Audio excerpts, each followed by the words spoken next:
빌립보서 4장 1절입니다. 그러므로 나의 사랑하고 사모하는 형제들, 나의 기쁨이여 널려가는 사랑하는 자들아, 이와 같이 주 안에 서라. 아멘. 우리 지난 시간에 우리가 부활주를 통해서 우리 부활의 신앙을 가지게 됐습니다. 우리는 부활의 신앙을 갖고 살아가는 자들이지 종교인이 아니라는 겁니다. 종교적 지휘 활동을 하는 우리 존재가 아니라 부활 생명을 가지고 살아가는 성도의 삶을 살아가야 됩니다. 그런 삶을 살아가는 것이 무엇이냐면 오늘 바울을 통해서 우리에게 말씀하신 일을 너희는 주 안에 서는 삶입니다. 우리가 주 안에 선다는 게 어떤 의미일까 우리가 알아야 됩니다. 우리가 주 안에 서라는 이 단어를 갖고서 우리가 지금 3주, 4주째 지금 우리가 들어오고 있습니다. 우리 본문이 이제 4주 동안 우리가 하고 있는데 오늘이 이제 마지막으로 주 안에 서는 게 무엇일까? 주 안에 서는 게 뭘까? 주 안에 서는 우리가 알기 위해서 우리는 먼저 예수님의 삶을 한번 살펴봅니다. 예수님의 삶은 매우 거칠었습니다. 단 한 번의 삶도 주님은 쉼이 없는 삶을 사셨죠. 매우 어렵고 매우 고통스러운 삶을 사십니다. 근데 주님은 그런 삶을 사시면서 단 한 번도 이게 고통이라 이것이 염려라 이것이 그런 삶을 살지 않았습니다. 그 길이 주의 가는 길이랍니다. 주님이 당신의 땅에 당신이 스스로 오셨더니 그 땅의 백성들이 주님을 영접지 않냐고 주님을 배척을 합니다. 자기 땅에 임금이 왔는데 임금을 배척하고 온 저 유대인들의 모습을 보면서 만약에 우리라면 어떠했을까? 우리 마음은 어떨까? 여러분 심지어 여러분들 예수님의 제자들까지도 딴짓거리라고 있지 않습니까? 저들은 예수님을 따른다고 말하면서 예수님의 제자라고 말하면서 주님이 가시는 그 길이 아니라 내가 주의 나라가 임할 때 나는 좌의정되고 너는 우의정되고 너는 이조파가 되고 이것 따지고 있다는 말입니다. 누가 더 높은 자리에 올라갈까? 여러분 참 이상하지 않아요? 주님을 따르는 12제자가 저도 그런 모습을 보여 주님의 마음이 얼마나 아프셨을까? 3년 동안 내가 저들을 가르쳤고 내가 가는 길을 저들에게 보여줬고 내가 살아가는 삶이 도대체 기독교인의 삶이 무엇인가에 저들에게 본을 보여주셨는데 그거 갖고 서로 싸우고 있고 그거 갖고 서로 안에 다투고 있고 그런 모습을 보면서 주님의 마음은 얼마나 아프셨을까? 나라면 어땠을까? 주님을 찾아오는 수많은 분이 계셨습니다. 용신할 수 없을 만큼 많은 사람이 모여 찾아오는데 찾아온 모든 사람들이 자신들의 문제가 해결되고 난 다음 가차없이 예수를 버리고 떠나가는 그런 모습.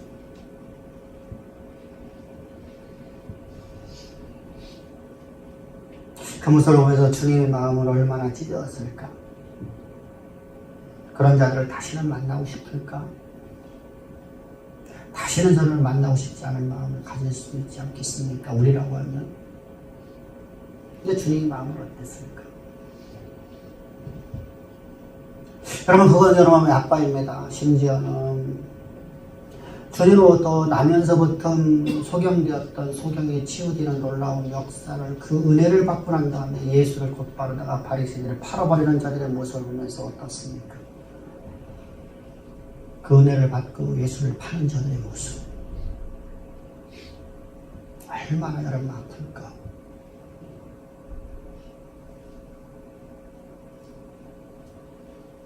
근데 하나님은 주님은 그들을 끝까지 사랑으로 그들을 버리지 아니하시고 끝까지 저들을 사랑으로 그 사랑을 포기하지 아니하시고 끝까지 짝사랑하시는 주님의 모습. 내 형제라고.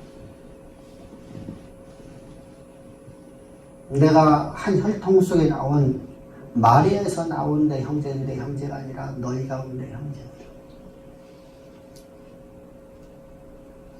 말씀하시며 그들에게 끝없는 사랑을 베푸시면서 주님은 끝까지 저들에게 내가 너를 사랑한다고 말씀하고 있지 않습니까? 그 사랑을 이제 주님께서는 십자가의 골고다길을 걸어가십니다. 하늘 영광 다 놓인 이 땅에 가장 낮은 자의 모습을 오신 그분은 바로 창조주였고, 창조주인 그분께서는 자신을 배반하고 자신을 갖다 배척하고 자신을 멸시하고 모독하고 모멸을 주는 저 백성들을 위해서 십자가의 그 길을 걸어가신다 합니다. 내가 너희의 대속제물로 내가 죽겠다는 겁니다. 너희 죄를 갖다 너희에 돌리지 아니하고 내가 너희 죄를 다 짊어지고 내가 사망의 길을 걸어가겠답니다. 누구를 위해서? 나를 배신하는 자들을 위해서. 나를 모멸하는 자들을 위해서 주님은 그 길을 걸어가십니다. 만왕의 왕이시오 온 우주를 통치하시는데 당신의 주권적 섭리를 갖고 온 우주를 통치하시는 창조주 하나님이신 주님께서 우리의 대속자가 되셔서 우리 대신에 십자가에서 못 박혀 죽으시는 이유는 왜 그렇습니까? 사람은 한 번 죽는 걸 청하니 치기 때문이죠. 우리는 죽었다 살아날 방법이 없습니다. 죽음은 끝입니다. 죽으면 우리에게는 심판밖에 없고 우리는 지옥에 들어갈 수밖에 없습니다. 모든 사람이 죄를 범해서 하나님의 영광에 이르지 못하는 우리 모습이었기 때문에 주님은 우리를 대신해서 당신이 십자가에 못 박혀 죽으시고 부활하셔야겠습니다. 우리의 부활의 첫 열매가 되어주셨고 첫 열매를 따라서 우리는 두 번째 열매가 맺힌 우리는 이제 부활의 생명을 갖고 하나님의 거룩한 백성으로 살아가는 자리로 우리가 세우시려고 주님은 십자가에서 못 박혀 죽으시고 장사된 지 사흘 만에 부활하사 우리의 부활의 첫 열매가 되어주셨단 말입니다. 이 놀라운 사랑, 이 끝없는 사랑, 얼마나 위대한 사랑입니까?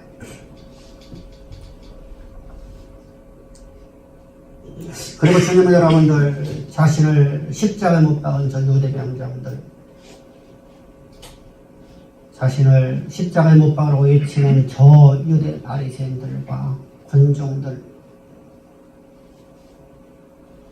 은혜를 받았다고 하면서 주여 내 일생 동안 주님을 위해 살겠습니다. 주님을 떠나버리고 주님을 배척하는 저 제자들,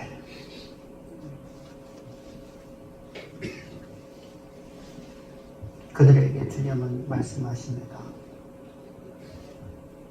내가 너희의 대속죄물 되어 내가 너희를 위해 십자가 못 박혀 죽고 내가 부활했도다. 너 나를 사랑하라. 내 마음을 본받으라. 내가 영원토록 내가 너와 함께하리라. 내가 너를 싫어버리지 아니하고 내가 너에게 신기한 능력으로 내가 너와 함께하리라. 근데 왜 우리는 그 신기한 능력이 우리 안에 없을까? 주님이 십자가에서 부활의 선 열매가 되셔서 우리 안에 주신 그 부활의 생명을 갖고 있다고 말하면서 왜 우리는 신기한 능력이 없는 무능한 기독교인의 삶을 살까?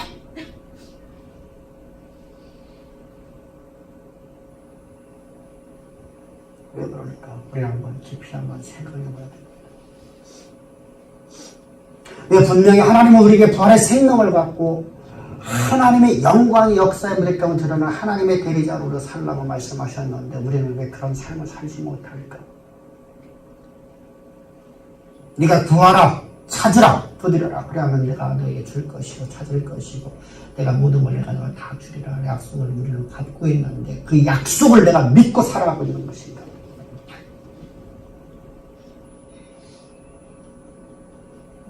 그 약속은 저 멀리 기억 밑에 벽에다 집어넣고 누가 너에게 뭔가를 물어볼 적에 나를 자랑하는 것으로도 내가 이걸 얘기하는 것밖에 없고, 나의 실제 신앙삶 속에 내 삶에서는 나는 그저 내가 원하는 삶을 살아가고 있지 않는가.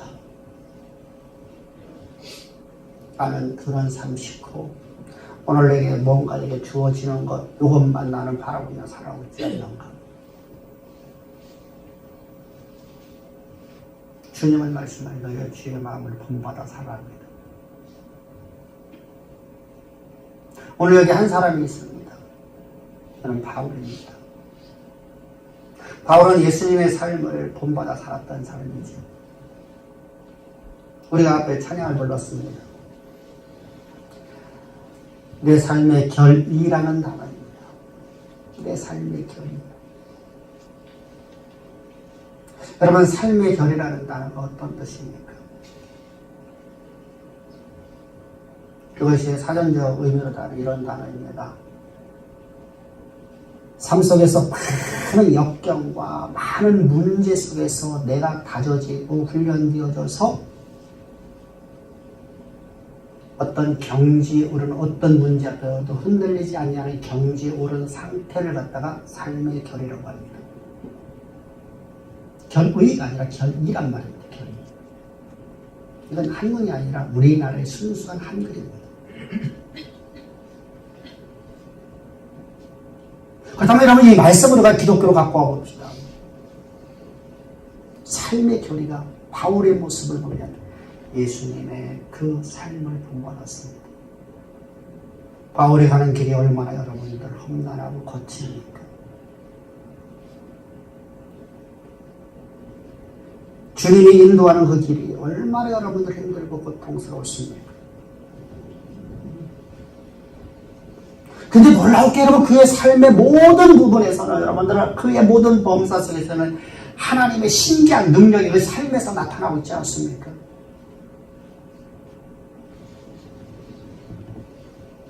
그 입에서 나오는 모든 말들이 역사가 되어지. 그의 발걸음 닿는 곳마다 주의 나라가 세워지고 그가 밟는 땅은 하나님의 나라가 되었습니다. 그가 가는 길은 주의 길이 되었습니다. 그리고 말합니다. 나를 본받아. 주와 똑같이 말을 합니다. 여러분,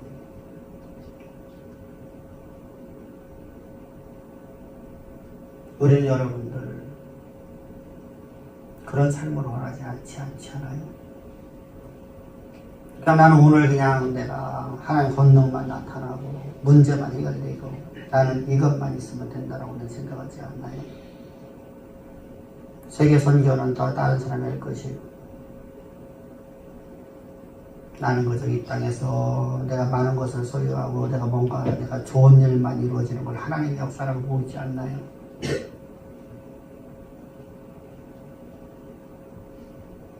우리 삶에 여러분 힘들고 고통스럽고 좌절과 절망이 내 눈앞에 걸리면 하나님께 원망하는 저 이스라엘 백성들의 모습하고 똑같지 않나요? 근데 주님이 가시는 그 길, 신의 성품에 참여한 바울이 가는 그 길, 부활 생명 가지고 살아가는 모든 삶의 길을 보면 앞에 어떤 문제도 있고 때로는 고통스럽고 때로는 힘들고 때로는 절망과 좌절에 대해 앞에서 나를 기다리고 있는 모습이 있지 않습니까? 근데 그곳에서 저들은 좌절하지 아니하고 절망하지 아니하고 염려하지 아니하고 주의 약속을 붙잡고 저들은 승리의 길을 걸어가며 주의 신기한 능력이 그 삶에서 나타나지 않습니까?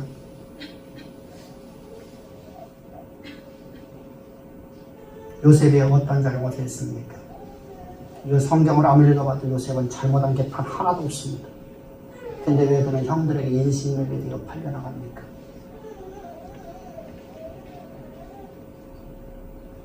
여러분, 이 정도 된다면 여러분 나는 어떨까요?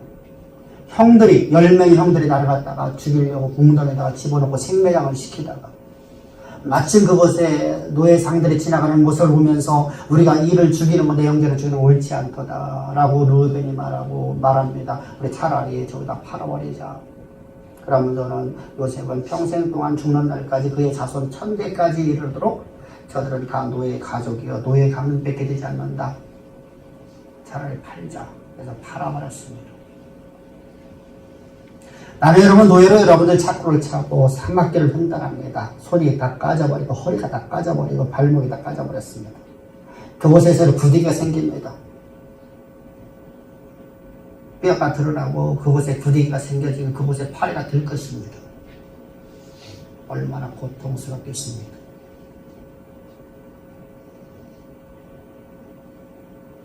얼마나 여러분 처절하겠습니까?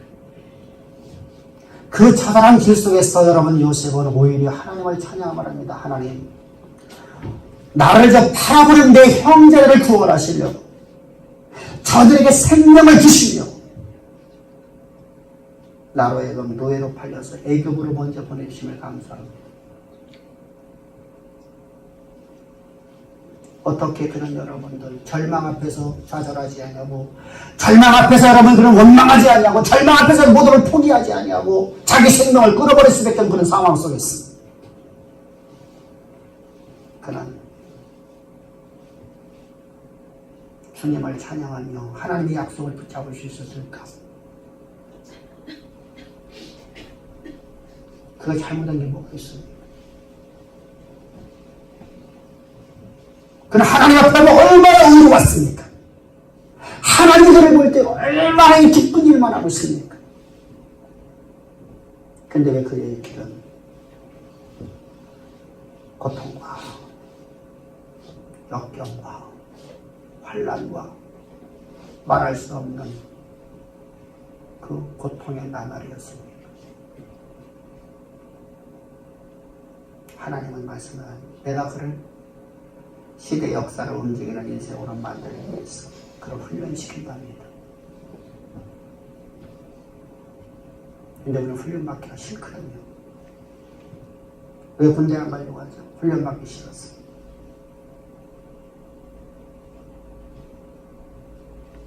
훈련하면 총 쏘는 것도 오래 전쟁이 일어나면 죽습니다. 여러분 군인이 많이 죽는 게 아니에요. 인간이 많이 죽어요. 총을 쏠 줄 모르는데 어떻게 여러분 총을 쏘요? 총을 쏘도 여러분 뭐 할게요? 여러분들에게 자동차를 누가 사줬습니다. 부모님이 사줬습니다. 그런데 그 아이는 운전을 할 줄 몰라요. 운전을 한 번도 해본 적이 없고 운전면허도 없어요. 그래서 그한테 내가 1000만 원 주고 샀어요. 필요가 없잖아요. 얘를 팔으려고 하면 900만 원 밖에 못 받아요. 900도 못 받아요. 중고차잖아요. 쓸모없는 일 아니에요. 헛된 돈 써버리는 거 아니에요. 그에게 여러분 뭔가를 줘도 그가 사용할 수 있어야 될 거 아니에요. 하나님의 신기한 능력을 우리에게 주면 그 신기한 능력을 갖고 살아갈 수 있는 훈련된 용사가 되었잖아요. 검을 주는 검을 갖고 살아갈 수 있는 검이죠. 검객이 되어야 돼요. 칼을 주면은 칼을 갖고 살아갈 수 있는 사람이 되니까. 근데 우리는 그게 싫답니다. 이 시대의 역사를 움직이고 이끌어가는 건 나는 원하지만 나는 훈련되는 건 나는 가장 싫답니다. 오늘 하루에 나는 만족하는 삶 살고 나는 미래를 잃어버리는 그 삶을 살아가는 그 모습을 보면서 주님은 어떡할까요? 우리 모르면서 얼마나 마음이 안타까울 거예요. 내가 너를 위해서 내 생명 주었는데 신기한 능력을 내가 너에 다 부어줬는데 너는 신의 성품에 참여한 자입니다.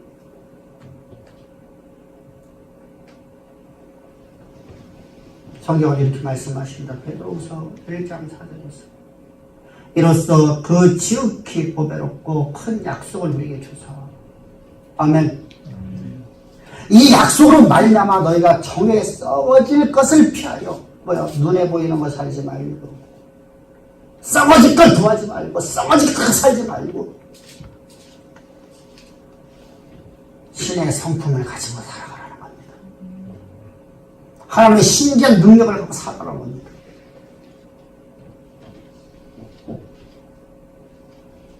그거 살려고 하면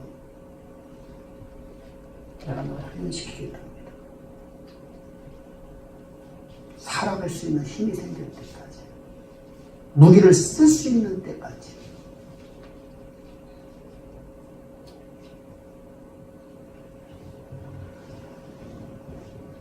우리는 신의 성품에 참여한 삶, 신의 성품을 가지고 살아가는 삶을 살 수 있는 비밀을 우리는 항상 알아야 됩니다. 그래서 베드로후서 1장 3절을 보게 되면 성경은 이렇게 말씀하십니다.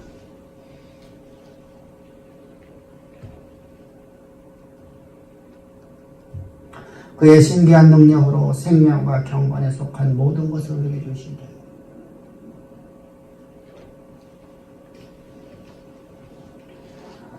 이는 자기의 영광과 더불어 우리에게 베푸신 이를 알므로 말미암으리라. 무슨 말입니까? 이것을 여러분 쉽게 얘기하면 바로 이렇게 세번역 성경은 이렇게 기록하고 있어요. 그래서께서 신적인 권능으로 우리에게 생명과 경건에 이르게 하는 모든 걸 다 주셨습니다. 하나님의 영광이 드러날 수 있는 모든 걸 우리에게 다 주었답니다. 그것은 우리가 자기 영광과 더불어 우리에게 불러주신 분을 알았기 때문입니다. 우리가 하나님 알기를 원치 않지 않아요? 하나님 알기를 원치 않냐고 오늘 나는 눈에 보이는 것만 해결해달라고 하나님 앞에 기도하고 있지 않나요? 그것만이 인생의 모든 것에 썩어질 것만 구하고 있지 않나요? 전도를 하면 하나님이 가장 기뻐합니다. 그렇죠? 전도는 하나님이 가장 기뻐하는 거예요. 근데 그게 우상숭배가 될 수 있다는 사실을 알아야 돼요. 우리는 시지없고 여러분들 우리가 전도를 해야 됩니다. 하나님 복음을 땅끝까지 증거하는 사명을 맡은 자였습니다. 그런데 여러분들 그것이 우상숭배가 될 수 있다는 걸 항상 기억해야 됩니다. 하나님의 기쁨이 될 수도 있고 우상숭배 될 수 있는 건 왜 그렇습니까? 내가 복음을 전해서 전도를 하면 복을 받기 위해서 내가 그 일을 한다고 하면 그건 우상숭배가 되어요. 성경을 읽는 것이 여러 우상숭배가 될 수 있습니다. 성경을 연구하는 것도 여러분 우상숭배가 될 수 있단 말입니다.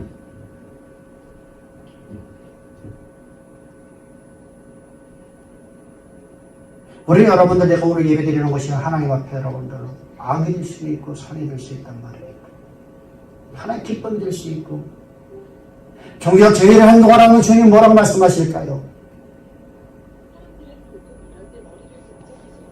사무엘상 15장을 보게 되면 사무엘 15장에서 여러분들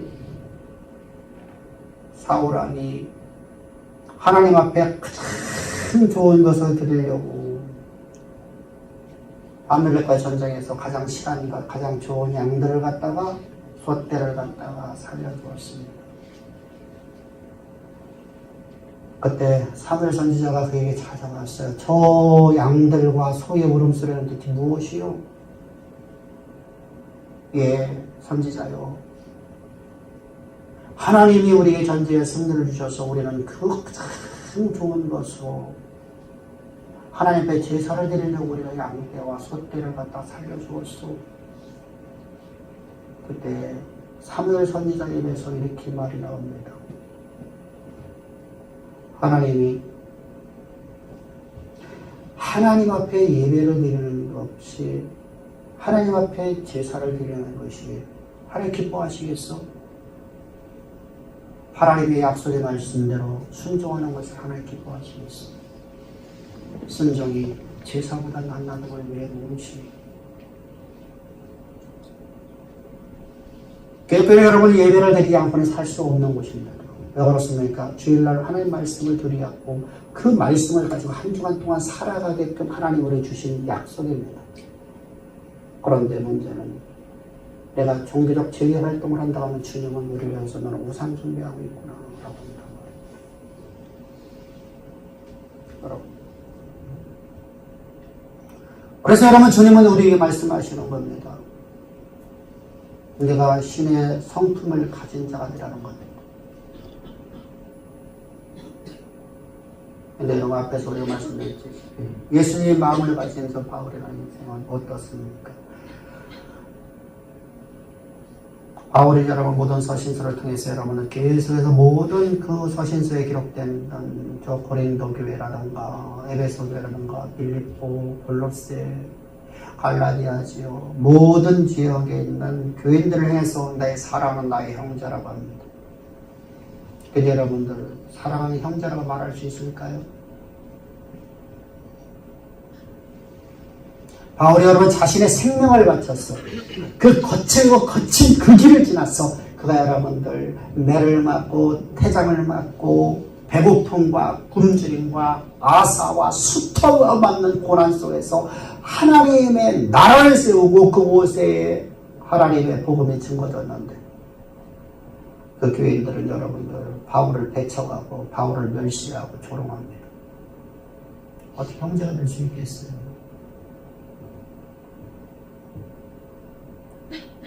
요셉처럼 여러분들 안에 여러분들 어떻게 사랑할 수 있겠어요? 나라고 들어는 군슬게 여러분 천장에 매다 놓고 매일마다 빨아먹지 않겠어요? 내가 죽어도 내가 기억하리라. 내 눈에 흙이 들어와도 나는 너를 용서하지 못하리라. 이것이 여러분들 우리 마음 아닌가요?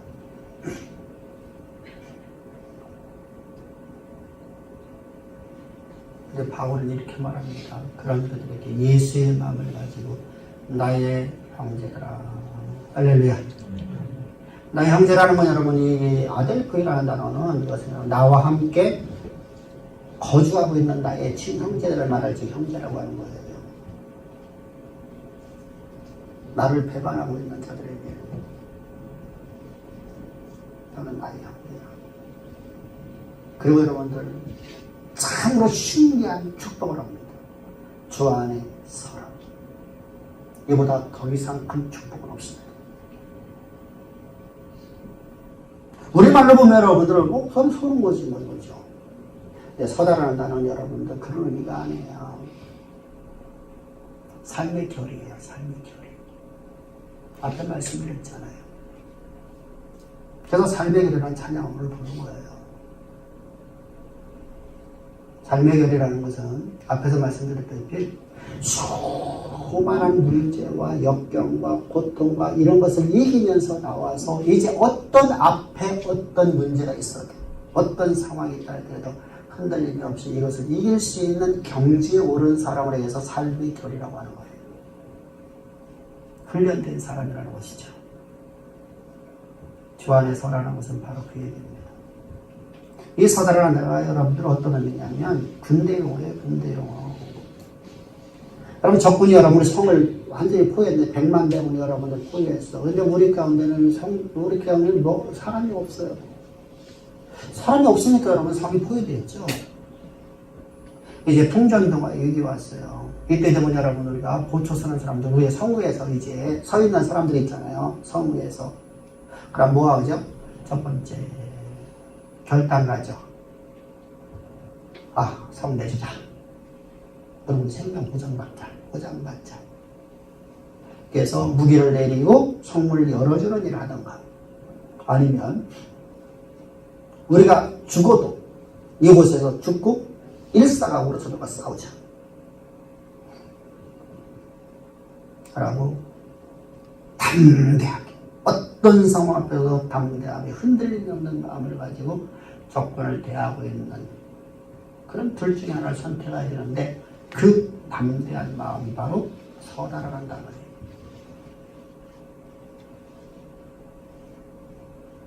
우리 앞에 태산 같은 문제가 있습니다. 우리 앞에 절망과 좌절이 나를 기다린다 할지라도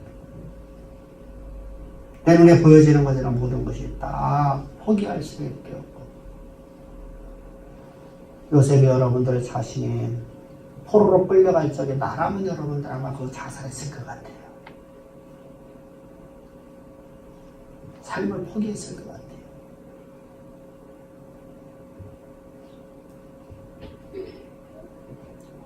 열 명의 형제들로부터 배신을 당했을 뿐만 아니라 가족으로부터 여러분 추가가 당했잖아요. 그리고 착고를 차고 쇠사슬로 손목과 발목과 허리에 차고 살점이 뚝뚝뚝 떨어져 나가고 그곳에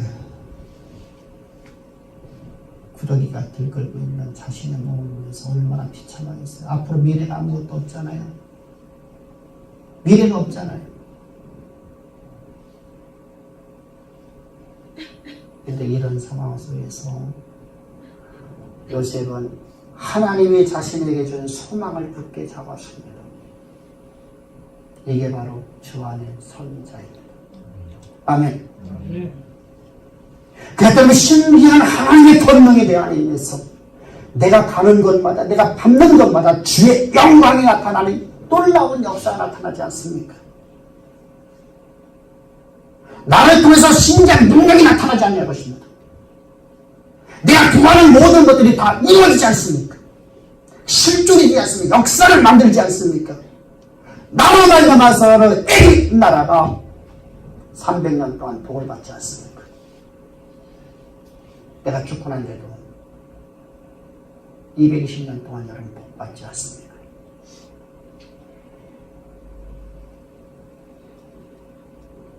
여러분, 우리 이런 멋진 삶 살아야 될 거 아닙니까? 이런 삶을 살아! 이게 바로 주 안에 서라는 겁니다. 그러니까 우리는 주님이 지시하는 곳에 서 있어야 됩니다. 아멘. 내가 원하는 것, 내가 좋은 것 서면 안 된단 말입니다.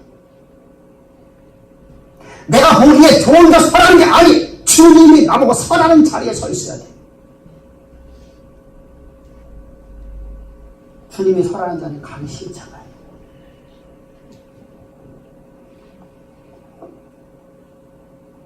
그곳에 가면 모든 걸 잃어버릴 것 같잖아요. 모든 걸 당해버리고 애굽에 내려갔는데 애굽의 총리가 됩니다. 애굽의 왕이 됩니다. 주님이 서라는 자리에 섰더니 주님의 신기한 권능이 나를 통해서 드러나고 주님의 영광이 나를 통해 드러나지. 하나님은 나의 이름을 높여버립니다. 세계 모든 민족에게 내가 너를 가장 뛰어난 자 되게 하리라. 그 언약이 그의 삶의 역사가 되어져 버립니다. 우리는 말씀 듣기를 원치 않지 않습니까? 복만 주십시오. 왜 예배드립니까? 기도만 하게 해주십시오. 왜 기도에만 하지? 왜 성경만 연구하려고 합니까? 성경이 어느 구절에서 환난을 당하는 자는 기도하라고 했습니까? 여호와를 알라. 하나님을 알라. 내가 알지 못하는데 어떻게 믿을 수 있겠어? 하나님 말씀을 듣지 못하는 내가 어찌 믿을 수 있겠어? 절하는 자가 어찌 하면 내가 하나님의 영광이 나타날 수 있겠어? 주님은 필수에서 우리 여러분들 선지를 통해서 말씀하고 있지 않습니까?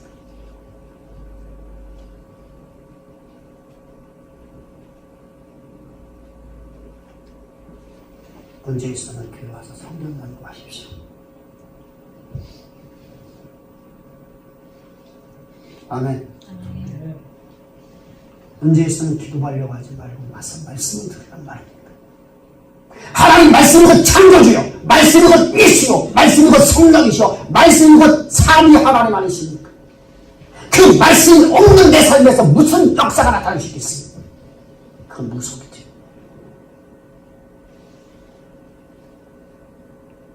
똑같은 단어가 에베소 6장 11절입니다. 주 안에 서라. 말씀으로 전신갑주 입으라는 단어입니다. 말씀으로 너희가 전신갑주 입어라.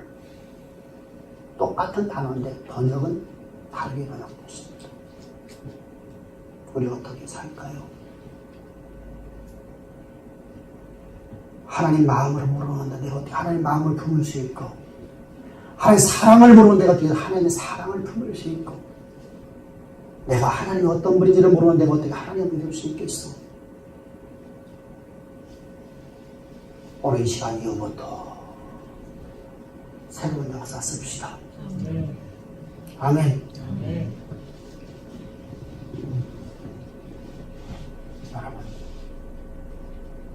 여러분들은 동안 주의 일을 할 수가 없습니다. 주의 일을 하는데 여러분들 우리 앞에 어떤 문제 있을 때마다 내가 넘어지고 쓰러지고 그것 때문에 좌절하고 고통받고 그것 때문에 내가 설득하면 주님은 우리를 통해서 일할 수 있습니까? 훈련소만 계속 보냈다 잡아놨다 보냈다 잡아놨다. 군대가 여러분 가고 군대 가고 여러분들 훈련소만 여러분들 3년 동안 있다 나면 뭐 할 거예요? 자대 배치를 받아갖고 서 실전을 연습해야 될 거 아니에요? 전쟁에 일어나서 여러분들 나는 훈련소에만 있으면 뭐예요? 처음 본 모습이면 그거 보고 그러면 고문관 군대 가면 고문관이라고 그래. 그런 사람 보고 우리 고문관 되지 맙시다. 아멘. 하나님 주시는 것 같고 그 신기한 능력 갖고 하나님 우리에게 맡기신 모든 일에 나는 모든 걸 다 할 수 있다 고백하며 나갈 수 있는 주 안의 선자로 서 있는 자가 되라는 겁니다. 그러기 위해서 우리는 십자가의 경계 안에 항상 서 있어야 됩니다. 주님이 설하는 그 자리 십자가 복음이 있는 그곳에 내가 서 있습니다. 하나님은 나를 통해서 시대 역사를 인생의 수 있는 위대한 인생을 하나님 만들어 가신다. 왜 안 된다고요? 안 됩니다. 하나님은 능치 못한 게 없습니다. 그 놀라운 은혜가 오늘 예배드리는 우리 주하는 모든 권속들의 삶에서 그대로 드러나는 가장 복되고 복된 우리 모두가 되기를 주여 축복합니다. 아멘.